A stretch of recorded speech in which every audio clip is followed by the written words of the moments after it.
দেশের ব্যাংকিং খাতের আর্থিক ভিত্তি আরও শক্তিশালী করতে বড় ধরনের নীতিগত পরিবর্তন এনেছে বাংলাদেশ ব্যাংক। যে কোনো ধরনের অর্থনৈতিক ধাক্কা সামলাতে এবং আমানতকারীদের সুরক্ষা দিতে এবার কড়াকড়ি আরোপ করা হলো লভ্যাংশ ঘোষণার উপর। কেন্দ্রীয় ব্যাংকের নতুন নির্দেশনা অনুযায়ী যেসব বাণিজ্যিক ব্যাংকের পরিশোধিত মূলধন ২,০০০ কোটি টাকার কম, তারা শেয়ার হোল্ডারদের জন্য কোনো ধরনের নগদ লভ্যাংশ বা ক্যাশ ডিভিডেন্ড ঘোষণা করতে পারবে না। আর যাদের মূলধন ২,০০০ কোটি টাকার উপরে, তারাও সর্বোচ্চ ৫০% বেশি নগদ লভ্যাংশ দিতে পারবে না। বাকি অংশ দিতে হবে বোনাস শেয়ার হিসেবে।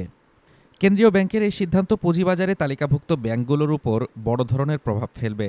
বর্তমানে বাজারে থাকা ৩৬টি ব্যাংকের মধ্যে মাত্র ২টি ব্যাংকের পরিশোধিত মূলধন ২,০০০ কোটি টাকার উপরে। ফলে রাইট শেয়ার বা অন্য উপায়ে মূলধন না বাড়ালে বাকি ৩৪টি ব্যাংক আগামীতে কোনো নগদ লভ্যাংশ দিতে পারবে না। বাংলাদেশ ব্যাংকের এই নতুন নিয়মটি ২০২৬ সালের ৩১ ডিসেম্বর সমাপ্ত হিসাব বছর থেকে কার্যকর হবে। অর্থাৎ ২০২৬ সালের অর্জিত মুনাফার উপর ভিত্তি করে ব্যাংকগুলো যখন আগামী বছর লভ্যাংশ ঘোষণা করবে, তখন থেকে এই কড়া নিয়ম মেনে চলতে হবে। কিন্তু কেন এই কড়াকড়ি? কেন্দ্রীয় ব্যাংক বলছে, নগদ লভ্যাংশ দিলে ব্যাংকের টাকা বাইরে চলে যায়, কিন্তু বোনাস শেয়ার দিলে সেই মুনাফা ব্যাংকের ভিতরে মূলধন হিসেবে জমা থাকে।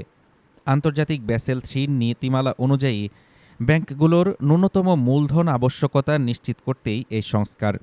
অর্থনীতিবিদ এবং বিশ্লেষকরা বলছেন, সাধারণ বিনিয়োগকারীদের জন্য সাময়িকভাবে নগদ লভ্যাংশ পাওয়ার সুযোগ কমে গেলেও দীর্ঘমেয়াদে দেশের ব্যাংকগুলোর আর্থিক স্বাস্থ্য এবং স্থায়িত্ব বাড়ানোর জন্য এই সিদ্ধান্ত ইতিবাচক ভূমিকা রাখবে। পুঁজিবাজারে সাময়িক অস্থিরতার শঙ্কা থাকলেও দেশের সামষ্টিক অর্থনীতি ও ব্যাংকিং খাতের দীর্ঘমেয়াদী সুরক্ষায় এই সিদ্ধান্তকে একটি বড় মাইলফলক হিসেবে দেখছেন সংশ্লিষ্টরা।